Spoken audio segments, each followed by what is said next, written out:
Slovenian, I will share some Slovenian music with you because this session will be hosted from Slovenia.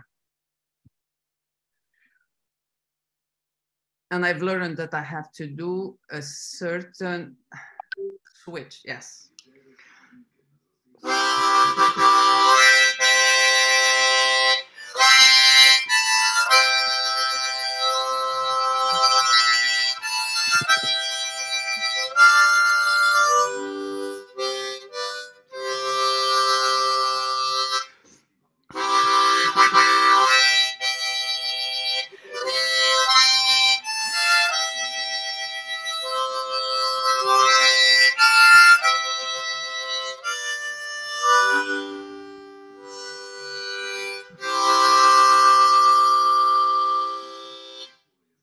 Good morning, beautiful people. It is so good to see you beautiful all. Music. It is so good to see you all in this new session of Ancient Future Wisdom. And it is my delight to greet the two hosts of today's session, Sonja Klopčič and Manica Čelofiga. You will be introducing your guests, so I'm not going to interfere with that. But all I want to say is the energy that is coming from Slovenia has one special twist, and we probably will be addressing a little bit of that during the session. This is probably one of the rare nations that has no bad words in the origin of our language. So our worst bad words are like we say, Christian Matiček, which is the... Or hairy bear. Hairy bears, or it is a white road and things like that, but no really bad cursing words. Well, just a little insight into the vibe of the country where this session is moderated from. Sonja, the floor is yours. Thank you. Thank you, Violeta, for opening this session with a music from one of our sacred space with 7 lakes and our highest mountain, 𝐂𝐧𝐬𝐝. And yes, I'm looking forward what we will learn today from European traditions, because we are all aware about ancient Greek mythology. But we are not so aware about Slavic, about Icelandic, about Celtic traditions, and we will explore them today. Just for example, in Slovenia, we have over 70 mythic creatures. And in Slovenia, we are really proud of the process of enthroning Dukes of Carantia. But on the other hand, we might totally forgotten how our communities were led, that they had also a spiritual leader and healer, and he was called Dehnar. And when, for example, the dispute arose, he wanted to make a truce and the agreement, and he never talked about fault or punishment, because he knew that the agreement is the best way to be sure that everybody is satisfied. So we have a lot of things to learn from, and we will explore this today with 4 our amazing speakers, with Isto Kosojnik, with Gudrun Bergman. She was not able to be in live with us, but she has recorded for us her message. Then Ira Zorko is with us, and Daisy May Bray. And we will first learn from Isto Kosojnik. And before I give the word to you, Professor Osojnik, Dr. Osojnik, pardon, I would like to introduce you. Istok is a poet, fiction writer, literary scientist, anthropologist, essayist, editor, translator, artist, tour director, mountain climber. His plenty of professions took him all over the world, and so was with his poems and essays. They are translated to 25 languages. And although he graduated from the comparative literature, finished his postgraduate studies in Japan, in Osaka, and then earned his PhD here again in Slovenia. His first choice of study was archaeology. And this speaks volumes about this love towards history, towards language, and towards humanity. And we are really looking forward to learn from you, Dr. ℏ 𝐂𝐭𝐚, about Slovenian language from the past to the future. The floor is yours. Yeah, good morning to everybody. Thank you very much for this kind introduction. Though, of course, I do know a few things about the Slavic mythology, and the figures of the Slavic mythology, I will limit myself down to the language itself. So also I have to tell you that my narrative will be very schematic, because in such a short span, it's not possible to tell everything that there is about these things. But, and there's another thing, I just heard about the fullness of the mind. One of the speakers in the previous session talked about that. Well, my mind is also full of everything. So, and it tends to disappear and into various directions. So I have to force myself down by preparing a paper which I will read. I apologize. I would like to speak out of my head directly, but who knows where this will take me. So I will have to read them. So the title of my contribution is Wisdom of Slovenian Language from the Past to Future. So let's start with the meaning of wisdom and make it simple. What is it? Definitely has to do with something basic, pristine, prehistoric even, the primeval ontological event of becoming aware of one's own existence and its cosmic experience. A mythopoetic realization. Slovenian poet Jure Detela wrote, "In the memory of the uniform universe, the solitary spark that slides in the brain opens into poeticized space." So wisdom is the spark of the universe in one's brain. Any expression of it has to do with a particular language that human being uses in his reference to the universe and a fellow human being.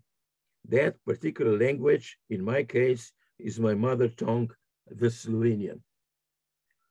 So the Slovene language belongs to the Slavic family of languages, which are part of the Indo-European language group. As other Slavic languages, it originates in the ancient past as one of the derivatives of that major language community. What do they have in common that characterizes them as a family, in a difference to other language groups? The name Slavic comes from Slovo, a word, language. The language that all the members of that group understood, shared, and used in their communication. But that word had its deeper dimensions to it. It does not only expresses and conveys meanings, but it marks and grasps the initial mythopoetic birth of cosmos from primordial chaos. It is the word as such that every next time articulates a basic constitutional mythopoetic returning of the original event. It is a living word of ritualistic function and strength to revoke that even alive in our language even today. That event alive in our language today. Slovenian is spoken by the Slovenians. We feature the most western margin of the Slavic habitation and eloquence in the world. We are on the very western border of Slavic languages and cultures. And not only today, we have always been that marginal Slavic people that historically migrated towards the West in close contacts and in the footsteps of other languages and people. Still today, ours is the only Slavic language that borders on both other major language families of Europe, the Romance as well as Germanic group, with Hungarian at the back. We have acquired a lot of influences from the neighboring languages and cultures. And as we in the periphery were distanced from the center of Slavic populations, we missed some of their language developments and preserved some unique archaic features long gone in the linguistic and cultural environment and changes of the Slavic nucleus. For instance, the dual, the grammatical number that among other functions enables to express a very intimate relation with the other. For instance, in love. In love, there are two guys, involved. In the same historical process, we have also acquired both the successful strength to survive the aggressive pressures of the neighboring groups, but also mastered the capacity of communicating with them on peaceful and equal terms. Though today, the Slovene language is one of the smallest languages on the continent, it has not only survived the historic pressures, but successfully established its equal role among the other European languages. The Slovene language is one of the 27 official languages of the European Union today. It is a common agreement that such a success has been the result of the original Slovo and the establishing drive of its mythopoetic ritual preserved and acted out by that language capability we today call poetry. The eternal return of the same fundamental constitutional singularity of the word, the awareness of birth of cosmos out of chaos. It is poetry that contributes not only to revoking the creative language and existential rebirth of being out of the chaos of non-being, but also to the global becoming being and its living acting it out. The Slovene poets successfully mastered that language and realized it on the comparatively highest level of the global cultural practice. They were the avant-garde visionaries and ethical callers for future global respect, peace, freedom, and rightful conduct, as for instance, our national anthem, the toasts. They address global issues with the radical, rightful calls. Not that the people always heard them. Poets like France Prešeren, 𝐂𝐧𝐬 Kosovel, and lately Jure Detela were at the same time responding to those ancient inspirations of Slovo, wisdom, but they clearly stated also the requirements of the very becoming being of the world. They have also stood firm against nihilistic tendencies and destructive processes in the world, and they do that also today. In this regard, the Slovenian contemporary poet Jure Detela should be mentioned as one of the most engaged authors of such a strong and clear ethical stand. He wrote, in the style of ecological poems of ℍ𝐬𝐲𝐭, I will express a new horror of my age. Already some 50 years ago, Dētela anticipated in a visionary manner a range of ethical, epistemological, and aesthetic problems and transformations that had been theoretically articulated since his time. In his poems, not only he addressed the negative effects of disastrous contemporary economy on living being of the planet, but also clearly stated the non-conditional ethical and political request against such neoliberal and destructive acting of human population on our earth. All living beings have the equal right to live. That is his main ethical requirement, the main ethical call. To conclude, we could argue that the singular wisdom of the Slovenian poets, as well as philosophers, is not only the contribution of a few accidental regional geniuses, but it has to do with the ancient and mythopoetical potential and wisdom of the language itself. The language of Slovo, in its epiphanies again and again, has brought out it alive in all its political expressions. The very special position of the Slovenian language on the margins of the Slavic languages and also in communication with the neighboring peoples, thus features an important contributing to the perseverance of the sane world. There would be no ™ Dētela in any other scene, or if you want, neither 𝐂𝐲𝐽 ℍ𝕠𝐲𝐽, as philosophy is just another kind of literary discourse.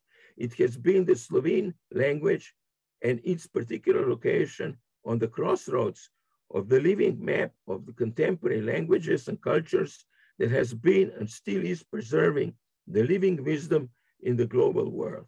Let's hope that the world will be able to follow it. And as ™ Dētela would scream, stop the war. Let's live on one eco-civilized earth in freedom and peace. Thank you. Thank you. Thank you, Iztok.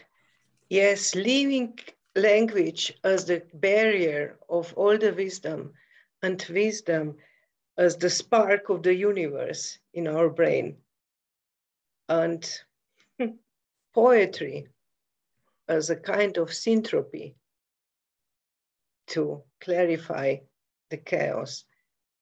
Oh, thank you. I'm really touched with this. And I think this is a great combination that from one language that is spoken by 2 million people only, we transfer to the other country, which also has a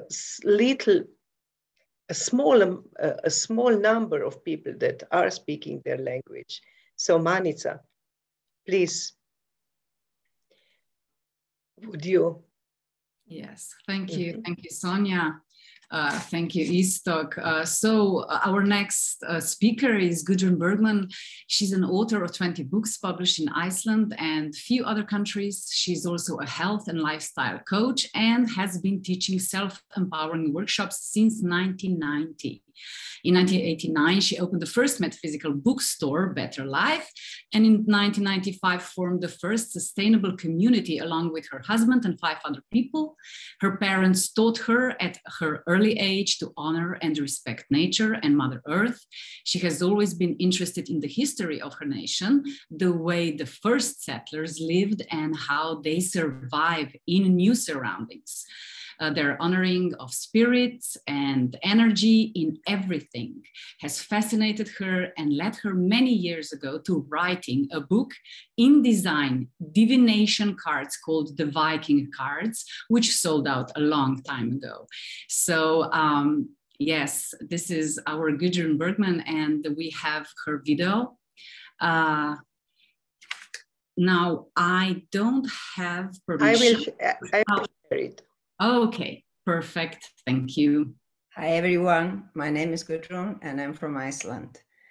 I'm really honored to have been invited to this Connectathon, which is a 24-hour project for humanity, because I believe that we as a humanity are in a, we could say, rare situation in our lives, because there are so many things changing, not just we are changing, but the planet is changing, our solar system is changing. So there are a lot of changes ahead of us and a lot of challenges as well. All predictions say that we'll be going back more to the earth and seeking information from the earth. And I think that each and every culture can contribute. Iceland is a really young nation, because people only settled here somewhere around maybe 850, 870 AD. So we have been living here for maybe 1300 years, which is nothing compared to many communities, countries in other parts of the world. But what the who came here brought with them stayed with us for many, many, many years, and basically ensured our survival in the harsh environment that Iceland was for quite a while, with volcanic eruptions and earthquakes and such. And there was a mix of people who came here. We got the Norse Vikings, who led the ships and led the expeditions to come to Iceland. They could have been from Norway, but also from Denmark.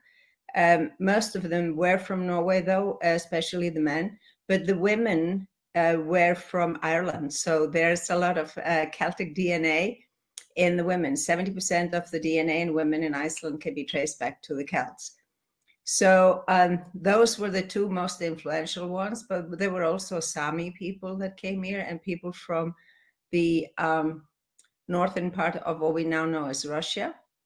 So all of these people brought their own beliefs, their own knowledge of plants, healing, all kinds of wisdoms that came together.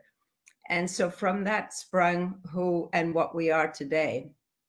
But I believe that one of the richest things that came with people in those times was the intuitive ability, because there wasn't a radio, there wasn't any newspaper, there wasn't anything to tell them what was ahead. So they had to rely on their intuition and nature, the birds around them. It is said that they had ravens on their ships, and they sent them out. And if they would return, there was no land ahead. And if they didn't return, there was land ahead. So all kinds of things like that we do not rely on anymore. And we have so disconnected from the earth that we're just used to, I say, basically walking on asphalt all the time, because we don't really know how to be in the wild and honor the earth wherever we are. I'm lucky because this is something that I learned from my parents when I was a child, to honor the earth and the environment, and to show it respect, because everything comes from the earth. And I think that's what we need to start doing again, but also to learn how to harness, we could say, herbs and such from the environment, and see and learn that everything we need is really all around us.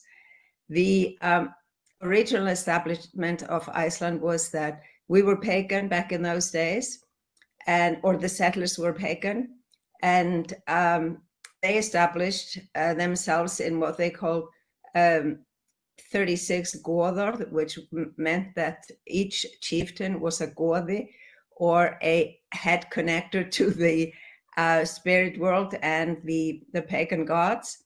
He oversaw all the his area, and he took care of the people there. They paid him a tithing, but instead he would, for example, if their houses burnt down, he would help them rebuild them. And he would also take care of people if something happened, an accident or something. So there was this support. So we had a social system from the very beginning. although we did form a democratic republic back in the year 930. But these chieftains then got together at an assembly or a thing once a year to discuss the issues at hand. So there was a rule and there were regulations that were established pretty soon in this country. The honoring of those rules is very important, but the people were the ones that ruled, basically. We didn't have a president. We only had someone who knew the law by heart and could speak the law at the assembly or the thing that was held once a year, where everyone got together, even though sometimes they had to travel for 15 days to get to the assembly point, which is at 𝐂𝐬𝐬𝐻𝕠𝐿.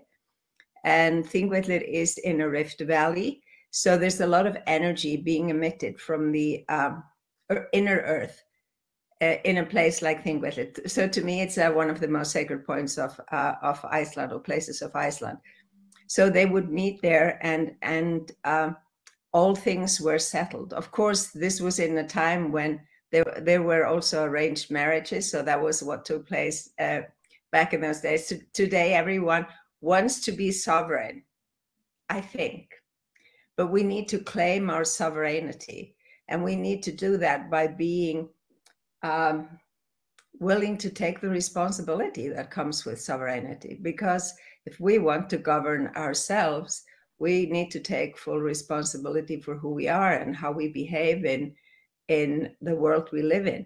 But looking forward to the future holds, which is what I'm kind of looking at quite a lot these days, then I believe we're moving into a different era from the third dimension to the fifth dimension, where we need to open our hearts and we need to stay in love. And then I'm not talking about romantic love. We have two words for that in Icelandic. We have ást for love, romantic love, and we have ℏ𝐬𝐻𝐿𝐿, which is kind of the compassion and the care and the how should I express it? The way in which we send love out to others. That's ℏ𝐬𝐻𝐿𝐿. So that's totally different. I want to get back a little bit to the old ways here in Iceland, because one of them, we're protecting the language, but one of them was that the women were the midwives. And we may have had some shamans, although that was not very, it's not commonly talked about in our history books because they were written after we became Christian. But the women, they delivered the babies, and they were called ljósmóðir. So that means the light mothers. So basically, they were bringing the light of a new being into the world. And if we would regard everyone as a light, when each child is born, then we would support that child to become a greater light as they grow up. Just like we need to become that greater light with the love, the ℏ𝐬𝐿𝐿, and the compassion that we can all hold in a support, in supporting each other, and have this vision that we can live in a world of unity where we are as friends and not fighting amongst ourselves, because humanity needs to really make a U-turn. It is time to make so many changes that a U-turn is necessary because we need to get out of this I'm right, you're wrong situation. We need to get out of the duality of everything, and we need to get into this unity where we can share things and be together responsibly as sovereign individuals, because we take responsibility for who and what we are. So I have hope in humanity. I believe that there are numerous light workers everywhere in the world, and we're all rising up to support the others and encourage the others to come along. I believe that's also one of the things we're doing. So I trust that this connect-a-thon will awaken many people. Thank you very much. I say goodbye to you with love and light. Thank you.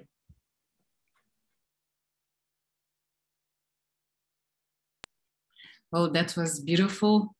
So later when Gudrun will see this reaction of ours, the energy that is forming here, she's gonna be definitely touched. And it's also one of the meeting points between Gudrun and 𝐂𝐧𝐬𝐼𝐸, which is the next speaker, is when she said, we are not allowed to walk on the grass in the cities now. You remember that? Don't walk on the grass, walk on asphalt, be disconnected. And yes, 𝐂𝐧𝐬𝐼𝐸 is Slovenian architect, and he's inspired by nature and culture of all times and traditions. He understands and tries to apply architecture and art as a living language complementary to the spoken ones. He sees the importance of inclusion of long-term harmonious socio-cultural and economic characteristics of the regions, and how the intimacy of someone builds the community, how the exteriors of the houses, when coming together, build the interior of the cities as one organism, living architecture, bringing city together, not dividing one from another, losing ourselves, but awakening understanding that the whole heals. Being an architect inspired by nature in Slovenia, that is the second in the world regarding biodiversity, is an amazing and challenge and the blessing. So 𝐂𝐧𝐬𝐼𝐸, we are most grateful for you to be here and listening to you. Thank you. Thank you. Thank you. Good morning, good day to everyone. As well as Istok, I would like to help myself with not just written words, but in my case, some pictures. So I would ask you if I can share my screen with you. Hopefully this will work. Can you see the picture now? Yes, we can see the picture, Ira. Yes, okay. I just have to start the projection. Yes, you can see it now, okay. Does it work? Yes, it works perfectly. Okay, thank you. So I'm glad that Istok also mentioned the Jure Detela.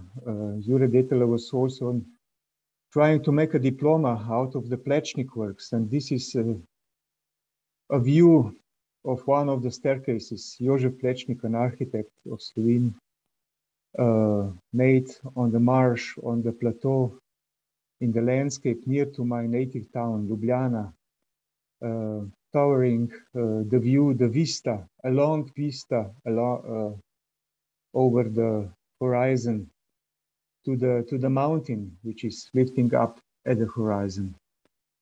And just looking back at the same staircase, we can see where he is putting a temple.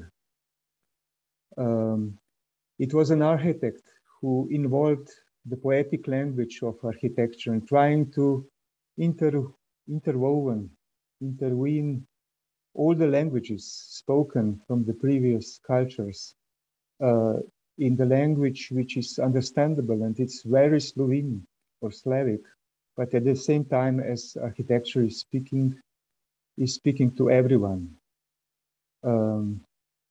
So it's a temple dedicated, one of his last words, dedicated to 𝐼𝐻 Michael, a great helper of the humans.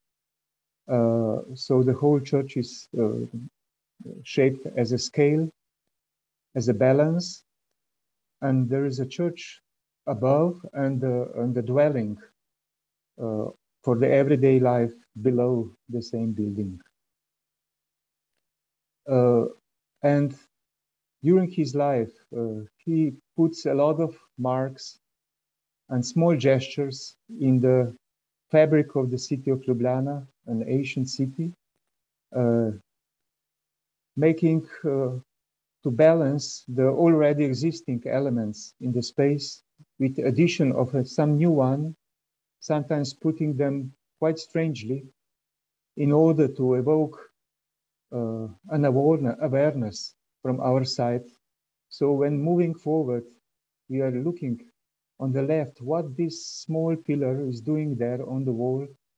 And so the view is opening up for another perspective, which is waiting us around the corner. And that's how the language of while we are walking and observing things, is actually with our attention able to speak to us. So these solid mineral forms can actually, with our attention, become alive. Like here, we can see how this figure of Moses, that scene on the right, just showing on this vase, on this vessel below, as a seed which can grow up to a column as a transformation. And that tradition we are spoken of was leaving traces on all the details, all the everyday objects, like this one, which we can use it, of course, to cook us a coffee, but at the same time, meditating on its ornament, we can notice, we can open our eyes for the scenes where there is a spirit coming down into a woman who is holding a child and blessing it with a new soul through this fiery element which man is bringing to the earth, which with his conscience. And it's a language which aesthetically and meaningfully is growing all the time, and it's accompanying and it's helping us to develop from it. And we can see how easily it can be combined during the long periods of time. On the left, there is a new sculpture of our friend Peter Abram, but on the right, we have thousands of years older elements of old architecture. Or here on a fragment, we can see how architects are striving to harmonize things which are already in the space, and trying to bring us closer that architecture is very much about us. It's about our human body, which I will later on trying to describe how it's embedded in each architecture. This is an early sketch of a chalice, which young Plečnik made, and writing a letter to his older brother, sending it to him, he mentioned that, look, my brother, if everything will be lost and all the architecture is gone, and only this chalice will survive, then I can assure you that out of this chalice, the whole architecture can be rebuilt again. I try to, of course, it's so difficult to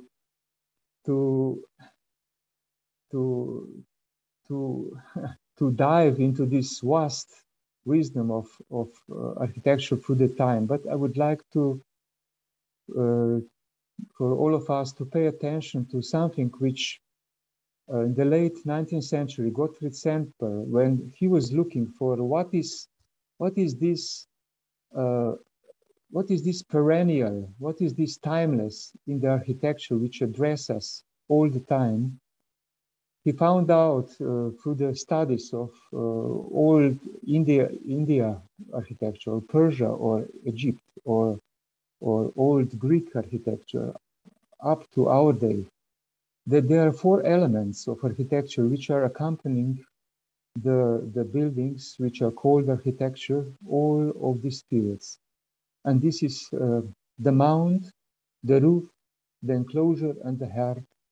So the inner being, which we can discover in a close connection with the primordial four elements of stone or earth, water, air, wind, of course, and fire, which strangely enough belong to all the kingdoms, the mineral kingdom, the kingdom of plants, the animal kingdom, and the man as the fourth kingdom living on the earth.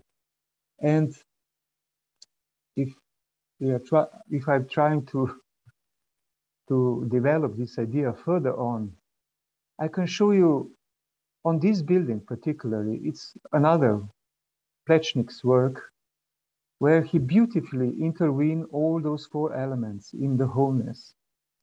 And so bringing architecture so close to human being. Here I just try to help you with what is the mount, what is the foundation. It's actually what is the mineral kingdom. It's our support. It's actually also the element of our physical body. And then another kingdom is growing out of it. The water is another element who is dissolving the solids and making them possible to reshape them and to shape our environment, to shape our buildings. So it's something which is closely connected with the wood, with the construction, with the scales, with our body, which is filled with water, which is trying to lift up, which we can feel and see in the buildings as a skeleton of the buildings, as the outer shape of the building.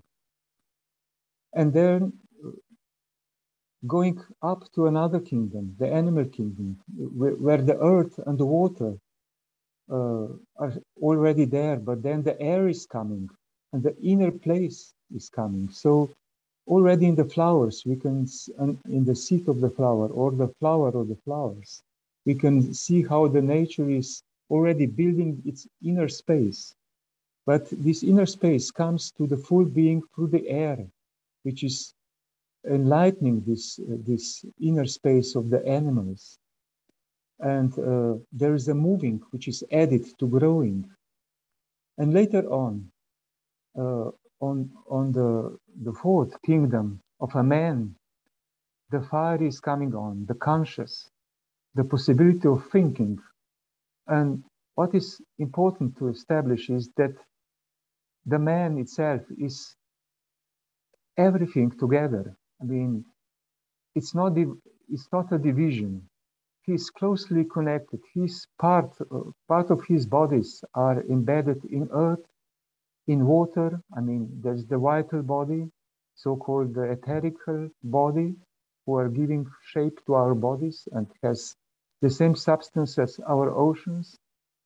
There is the air which we are breathing in and out, and it has its equivalent in art, in pictures, in weaving, in making patterns, and making soul gestures, and going up to the conscious and thinking element, which of course needs an interior, which I will try to show you later. So it is in a building itself where all the men, with all the wholeness of the solid, of the plants, of the animals, and his brothers, who are all together framing the building like this, is there as a whole. So from each building, which is called architecture, it's clear that a man is closely, not just closely connected, but it is embedded in nature. It's coming out of nature, and it is through his consciousness and his ability to think And because think is already the spiritual, it's this invisible, unmaterial element which make us able to express not just the nature itself, but the hidden forces and wisdom which is within the manifestation of nature. So it is not just a house, but a spiritual dwelling for a man, the task of the architect. And this is why the sacred architecture has been a model and a guidance for the profound since the earliest times.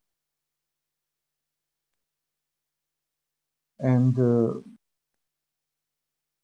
I will now try to invite you into the inner space which architecture are giving to us in order to reflect and contemplate our living. Ira? Yes? Can I just remind you that How many about minutes? the time? How many? You are already crossed your Really? time limit. Oh, time goes so quickly. 5 more minutes, Ira. No problem. No problem. No problem. I can do it very quickly because, okay. You know, we all know this. You know, we are just remembering, you know. And, okay, just stay because it's look, this room here is a room from a house where the poet Prešeren, which Istok was mentioning before, was born.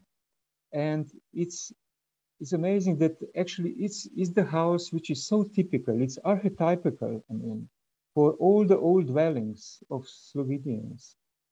Basically, it's one room. And in one corner, in this corner now, which is the western south corner, there is a table where people can, of course, to their everyday or after everyday activities outside, sit down and discuss in the presence of a god, which is in the corner, and it's part of the presence. And on the other side, there used to be in our tradition always a wooden woodstove in which the bread was baked, the fireplace around the bench, and it's a tradition then when the sun is losing its power and is becoming low, so the light is penetrating this room or much deeper. And when does it touch the corner of that stove, of this wooden stove? This is the sign where the men living in the house have to put a fire on over the winter. And later on, when the light will remove and the sun will become strong again, this fire can be closed and the sun will regain its power through the year. So it's in this, you know, breathing in and breathing out. So it's this dialogue between the invisible spirits around us and this our ability to find our strength within us with the help with these spirits and bring our own fire to overcome the winter, which there is a great wisdom of our inner dwellings. And in our language, if I can just make a bridge to beautiful Eastic introductions, there's many similarities that the windows are the eyes and the doors are our throats from which we can speak to the world. I will finish here, and I will thank you for this opportunity to share with you just a small, but I think very important message which architecture is giving to us and helping us to evolve deeper as our potential. Thank you. Thank you very much, 𝐂𝐬𝐬𝐿, Sonja. And now to our last but not least, Daisy Bray. Yes, after the poetic language of architecture, we will now listen to Daisy May Bray, and she's the representative of a younger generation, our hope for the future. Daisy is very much involved in the regenerative food systems, in community growings, in gardening, innovation, and also use of the new technology. And she identifies herself strongly with her Druid ancestors. She worked in Anamkara garden in Scotland, and she's still part of a community there. Anamkara is a Gaelic expression, and as many powerful wisdom words from our ancestors, it's very hard to explain. Simple, but Daisy will explain it to us now. Thank you so much, Sonja. I'm just wondering, can you hear me okay? Yes.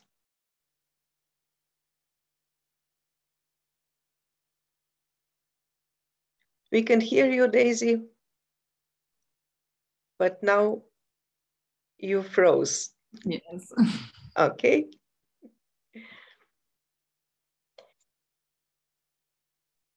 So I'm actually trying to share screen, but it's just taking a while. So I had to log in on my phone. So can you? I think you can, right? we can hear you, Daisy, but we don't see anything for now. Okay, well, I'll just I'll wait for my screen, but I'll start talking. Bear with me. Sorry, my computer just froze when I was trying to share screen. I'm so sorry. Bear with me. Okay, so thank you all so much for being here. Can you see me? We can hear you. The picture is not running. Okay, well, never mind. I'll just leave the picture for now. So yeah, a bit about me, just very briefly. Can you see me now? I think you can, right? Daisy, we don't see you. We can hear you, but we are listening to you. So okay, go ahead. So yeah, I know that I don't have so much time, so I'll just say very briefly. So I'm a holistic therapist. I started studying massage as a teenager when I was 18, and for the last 6 years, I have worked in food systems, many different areas of the food systems, as Sonja expressed, and particularly now working on innovation, technology innovation for food systems, and not only food systems, but society at large. So today I would really like to focus on the wisdom of Anamkara, and I did create a nice presentation, but it isn't really showing it, so I'm really sorry about that. Sometimes my computer's a bit slow. So we touched on the wisdom which 𝐂𝐬𝐿 shared, so thank you for that, 𝐂𝐬𝐿. So firstly, I would really like to pay respect and honor to all the Celtic nations, particularly as an English woman, from all the Celtic tribes and all the cultures that England conquered and attempted to eradicate. So for me, my understanding of Anamkara is as a way of being, a relationship, and also very specific to me, it was a very significant chapter of my life. So Anamkara is a Gaelic word particularly from Ireland, but also Scotland too. And it's pronounced differently by different people. So for now, I will call it by Anamkara, because this is how my friends in Inverness call it at the community that I am part of. But this is not the original Gaelic pronunciation. So I'm just going to share a quote first, which is on the presentation. So I'll just click onto that. So in the Celtic tradition, there is a beautiful understanding of love and friendship. One of the fascinating ideas here is the idea of a soul love. The old Gaelic term for this is anam cara. Anam is the Gaelic word for soul, and cara is the word for friend. So anam cara in the Celtic world was the soul friend. In everybody's life, there is a great need for an anam cara, a soul friend. In this love, you are understood as you are without mask or pretension. The superficial and functional lies and half-truths of social acquaintance fall away, and you can be as you really are. Love allows understanding to dawn, and understanding is precious. Where you are understood, you are at home. The anam cara experience opens a friendship that is not wounded or limited by separation or distance. Such friendship can remain alive even when the friends live far away from each other, because they have broken through the barriers of persona and egoism to the soul level.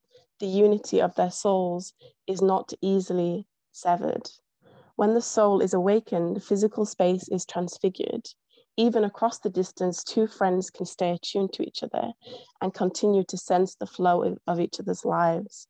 With your anam cara, you awaken to the eternal.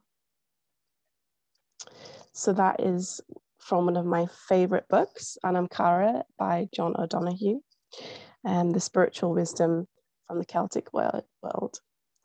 So I think I'm just going to put my video on my phone and hold my phone so that you can see me, because it feels quite weird not having my video on. So I first heard of this term many years ago in my early 20s. I know I look very young. I probably look about 18, but I am almost 30. And when I was first living in Scotland, I really opened up to a sense of spirituality. And this is a spirituality that is very rooted in nature, in the natural world, the web of life, which Scotland has gifted me with in reclaiming my place in the web of life.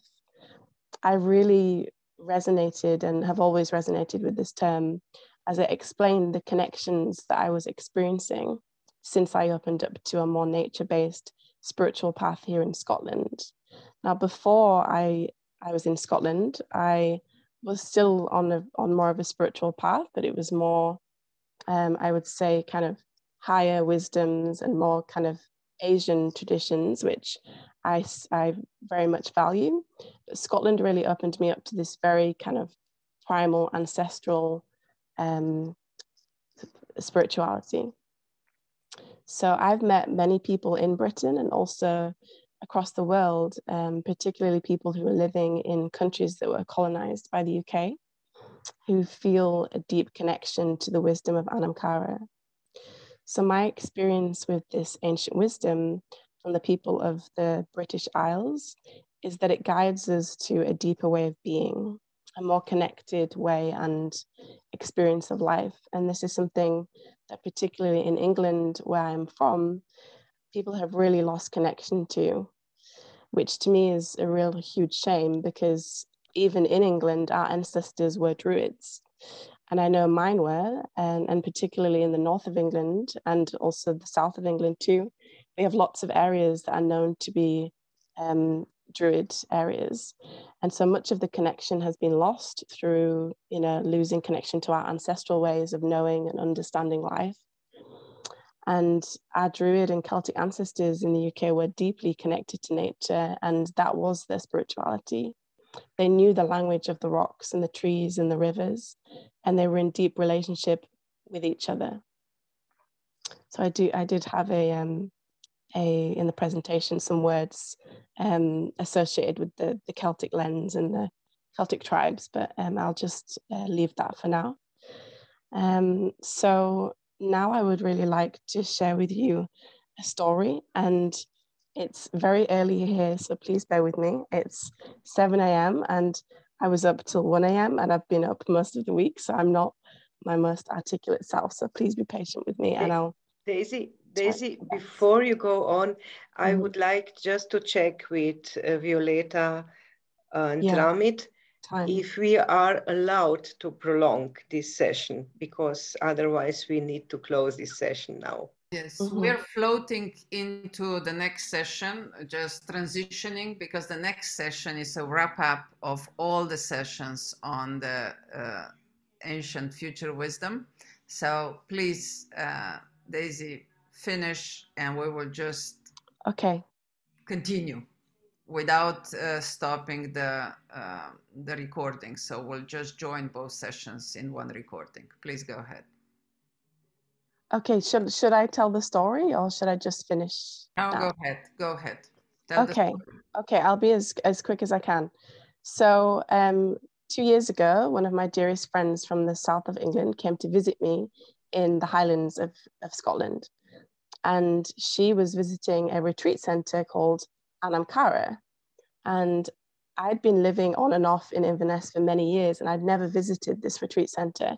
And the reason was because I'd never had an opening, and it never flowed for me to visit this place, and I don't like to force things.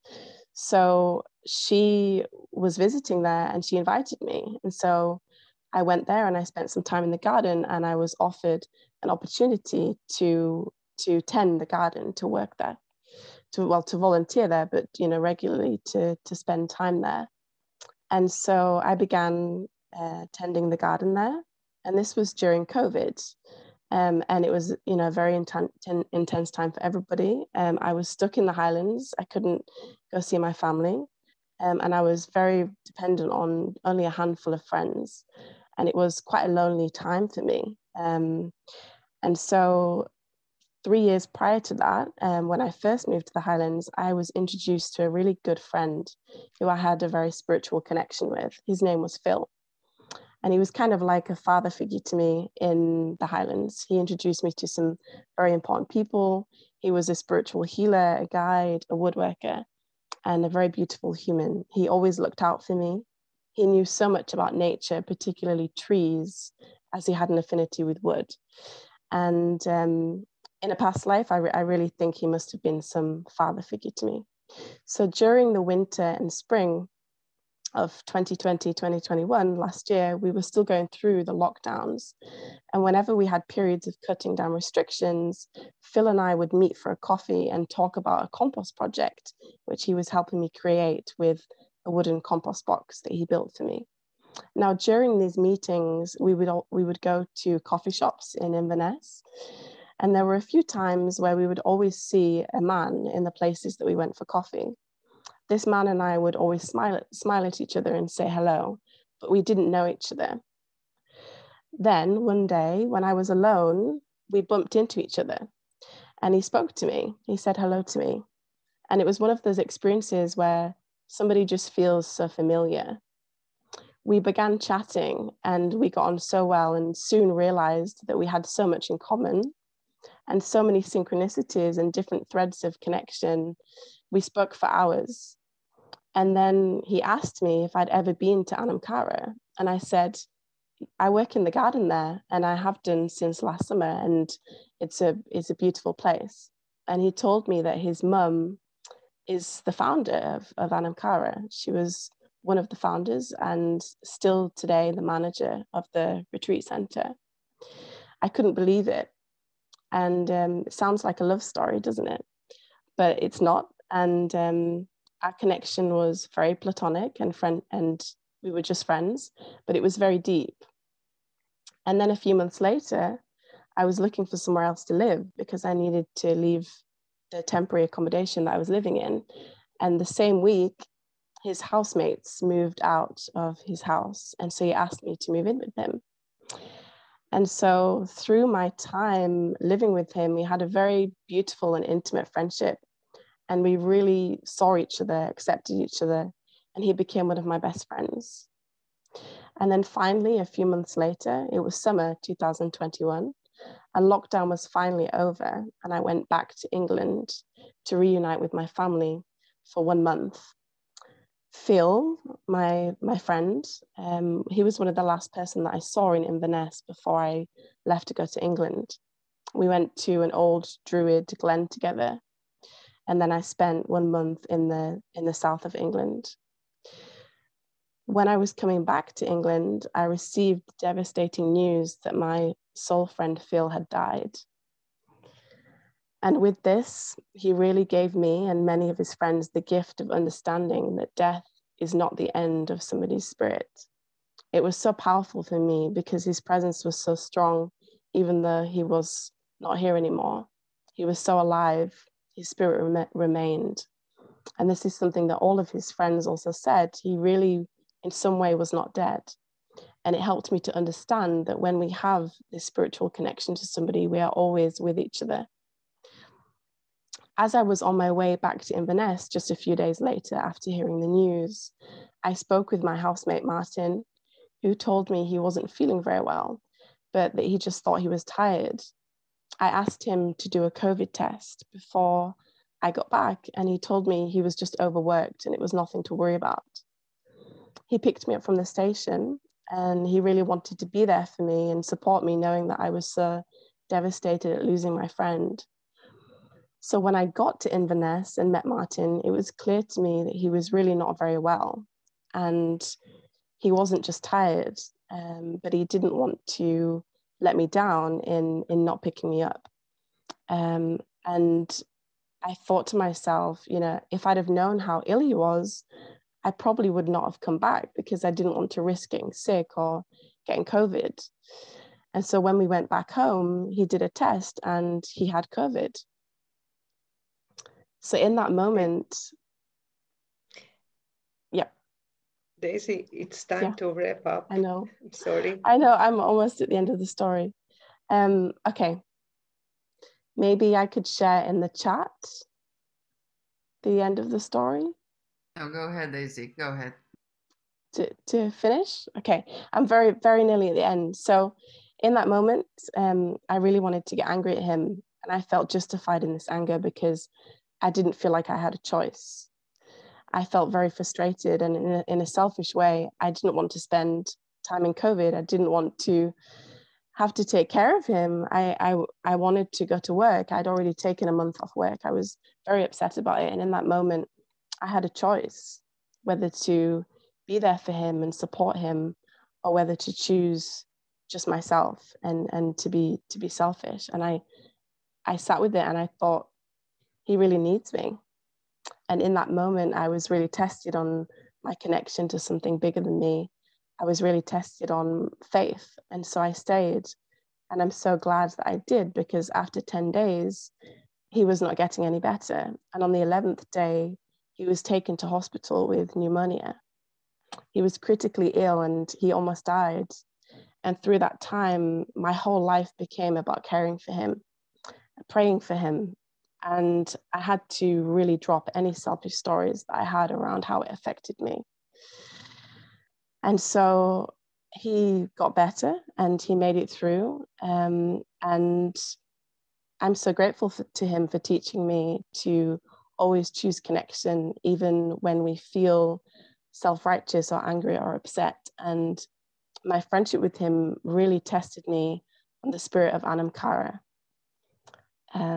So I do have 2 quotes from people at Anam Cara, but I'm not going to share that just now because I know that we are way over time. But thank you all so much for listening, and I will share the quotes. And I'm sorry about not being able to share my presentation. Thank you so much. Thank you for explaining us with your story what Anam Cara is, that this is really deep soul friendness and connection. And with this, I thank you to all of our 4 speakers to shed the light also on the European ancient wisdom. Thank you. Thank you, Daisy, and everyone. Thank you very much, Sonja and Manica. Thank you really deeply, 𝐂𝐸𝐻𝐿, Ira, and Daisy. Each of you created a special insights into who we are.